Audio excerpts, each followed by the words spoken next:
Hello, everybody. Welcome back to another episode of the Generous George Show. My name is Generous George, Goodwill Ambassador for the NBA G League Texas Legends. And today I'm going to talk to you a little bit about kindness. What is kindness? Wow, that's a pretty big subject. It's something we all need. Kindness is how you treat other people with respect, with feeling, with emotion, being friendly, but it all starts with yourself, okay? You've got to be kind to yourself first. I visit hundreds of schools. I've been to thousands of schools. And the first thing I tell them is, hey, none of us are perfect. We all have to work. We all have to improve. But how you treat other people depends on how you treat yourself. And how you treat yourself depends on how much energy you have. That's why you have to get a good night's sleep.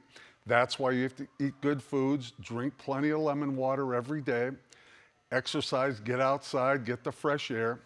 But what happens if you don't get enough sleep and it becomes a habit? Then you become grouchy. And I tell the kids in all the schools I go to, don't become a snapping turtle. You didn't have enough sleep last night, so you become mean to people. You might start snapping at them like a snapping turtle. And I have all the students just start snapping. Then I have them snap at the person next to them, and I say, stop. You made a mistake, apologize, be kind to them, give them a high five or a fist, and say, I'm sorry. When you make a mistake, you've got to remember to say that you're sorry, all right? If you're kind, that means you help people. Kindness takes action, all right? It takes something inside you. You can be nice. You can open a door for somebody, pick up a pencil if they drop it. Niceness takes the start of what you want to do. Kindness goes a little bit deeper. It's not confetti flying through the air, oh, I'm going to be kind today. All right? I appreciate the teachers and counselors out there whose schools have Kindness Week. They have find a random act of kindness and the student gets a reward. I think that is awesome. Teaching the students to volunteer, to think more about others and not just themselves. All right? It involves giving. The first step to being kind is knowing what to say. You've got to communicate, okay? What do you say when you want something? I teach the kids to say please, but you just can't say please. Use your hands. You say, please, can you please help me? And then when someone helps you, no matter if it's big or small, what do you say to them? And they all say, thank you. And I go, no, thank you's not enough. People aren't paying attention. They're not listening. They have earbuds in their ear. They're looking around the room. When someone's looking right at you, that shows that they care. So what do you say instead of thank you? You say, thank you so much. You move your head on the so.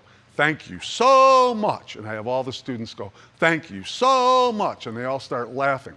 But I've had kids come up to me 3 years later and say, hey, I remember you. You were at my school. You taught me to say thank you so much. And why do I teach them to move their head on the so? Because the baby bird in the nest, when the mother bird brings them the worm, they go, oh, oh. So I have all the kids go, oh, oh, tilt their head and go like this, oh. And it's kind of funny. At Texas Legends games, I have the kids lift their head back and go, oh, and I give them a worm. I tong a gummy worm right into their mouth. Kindness. I knew a fellow a long time ago when I was doing basketball tricks and teaching basketball.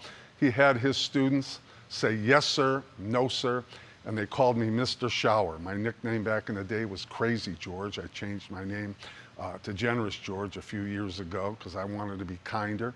Crazy to me meant crazy about life, crazy about what I was doing.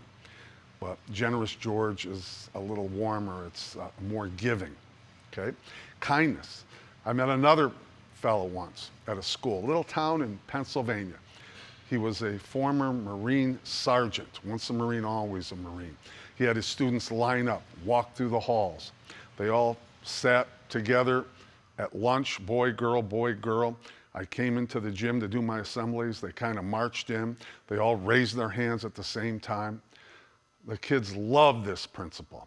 He says, every positive thing we do is a little victory. And something that doesn't work out, it's a little failure.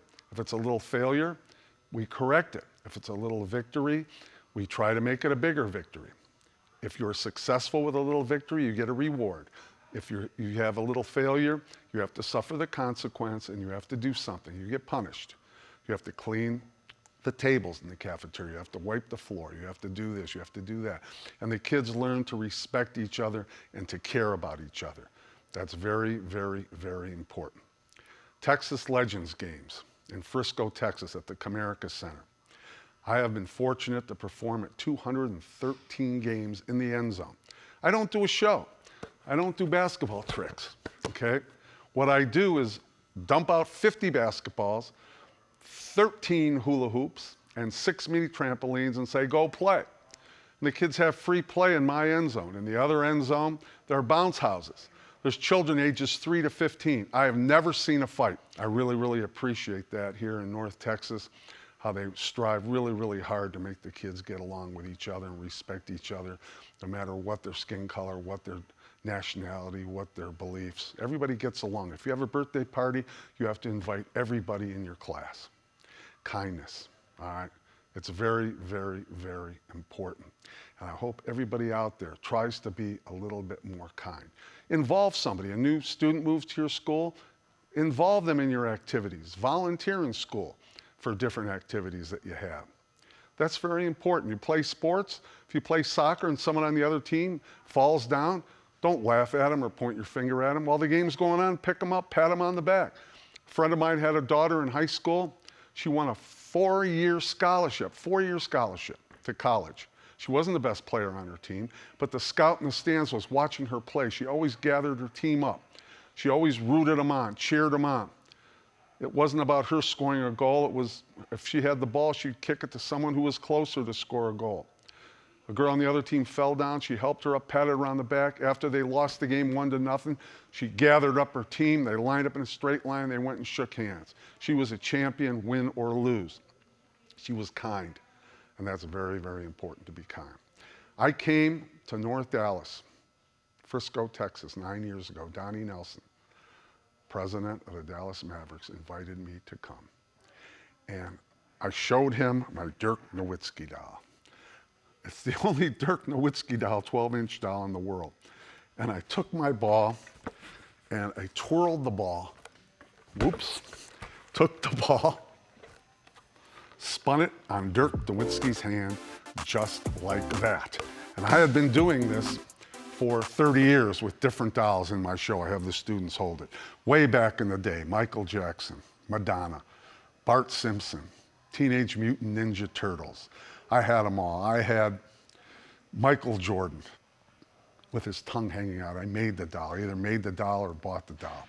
So this is just one recently. Then here's Taylor Swift.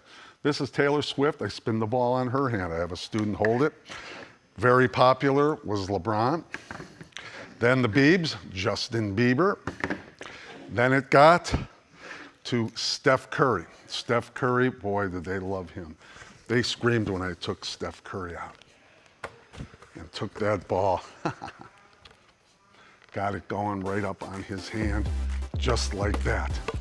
They were thrilled. Oh my goodness, they were thrilled. I had Baby Groot. I am Groot, very popular. Then came along Wonder Woman. Then came along the Black Panther. I had a Beyonce doll. I gave it away in a contest in the school. Then the Star Wars doll, BB-8, Stormtrooper. I had them. Then, recently, I had to make one, a Luca doll. Luca. I made it out of a Ken doll. I studied graphic arts when I was in school. I could take a Ken doll and make a doll of whoever's popular. Recently, like 10 years ago, 5 years ago, most popular was One Direction. I bought those dolls. The kids went crazy over One Direction. But the most popular doll I ever had so far was Little Nas X. I made a Little Nas X with the cowboy hat, with the black shirt, with the white fringe on it. And I gave it to a boy who had been in a car accident. And all the kids mobbed this boy. They just wanted to touch that doll. He was so happy. His teacher called me up and said, "You made this little boy's life." You know, he was feeling so down, but you gave him that little Nas X doll to keep. He wanted to give it back to you, but you said, "No, just let him keep it." It's one of the great moments of my life. All I did was just let him have the doll. The newest one right now, oh my goodness, here it comes. Baby Yoda. How can Baby Yoda spin the ball? Right on his ear. Just like this. I haven't had a chance yet to break Baby Yoda out in my show, but I will. I will do it soon. So, it's been a pleasure being here today. I really appreciate the opportunity to come to you through video. I'm used to doing shows in front of hundreds and hundreds of kids. I've been very, very fortunate to have the chance to work with the Texas Legends. Mark Cuban and Donnie Nelson are owners of our team. Malcolm Farmer's the president of the Texas Legends. He's given me the opportunity to do this. Hopefully I'm going to be coming to you in future episodes talking about things that are important. Kindness. Remembering people's names, that's important. It's not easy to do that a lot. You know, you remember people's names. "Hi, what's your name?" "My name's John." "Nice to meet you, John." You know, you're kind, you're giving. Most kind person I ever met in my life was my own mother. I would bring my friends over, and sometimes my friends had nowhere to live, and my mother would let them sleep in her room, in the bed, and she would sleep on the couch. And when my mom passed away, they were the first ones there at the funeral, crying their eyes out, thanking my mom for giving them a place to live when they had nowhere else to go. The Texas Legends have given me a tremendous opportunity to help kids through this basketball, through just doing tricks and using props. All these dolls, I tell all the kids, all these dolls that you cheer and you scream for, they were all like you one day. They were in elementary school wondering what they were going to do when they grew up. I knew a guy once, I was teaching his children. They were calling me Mr. Shower. Mr. Shower's my last name, Shower. They didn't call me Crazy George, which was my nickname. They said, "Thank you, Mr. Shower. Thank you, Mr. Shower. Please, thank you." All right, that's important. 4 years old, 1956, black and white TV. I watched Elvis Presley's first time on the Ed Sullivan Show. He sang Hound Dog. After the song, he said, "Thank you, Mr. Sullivan." He called him Mr. Sullivan. He looked right into the TV set. He said, "Hope to be coming to your city soon. I want to thank all the millions of you that have watched tonight. And I hope God blesses you as much as he's blessed me." Standing ovation. That was the start of the career of Elvis Presley, who's inspired millions and millions of people to love music. The Beatles wouldn't have existed without Elvis Presley. They've admitted that. Paul McCartney was amazed. So, you know, we just keep going. We do the best that we can every single day and reach out and help other people. Like I said before, you've got to like yourself first before you can like somebody else. We're all a work in progress. That's what it takes to be kind. We can all learn from other people. You're never through learning. You always learn all the time. Kindness is like a muscle. You got to build it every single day. So thank you very much for watching. Hope to see all of you again. Keep the ball rolling, keep dribbling, and teachers and counselors out there, keep doing a great job providing inspiration and hope and kindness to your students, because kindness is something that just doesn't float in the air. It's something that has to be taught, and it's something that you can share. The more you share it, the more it multiplies. Thank you very much, everybody, and have a great day.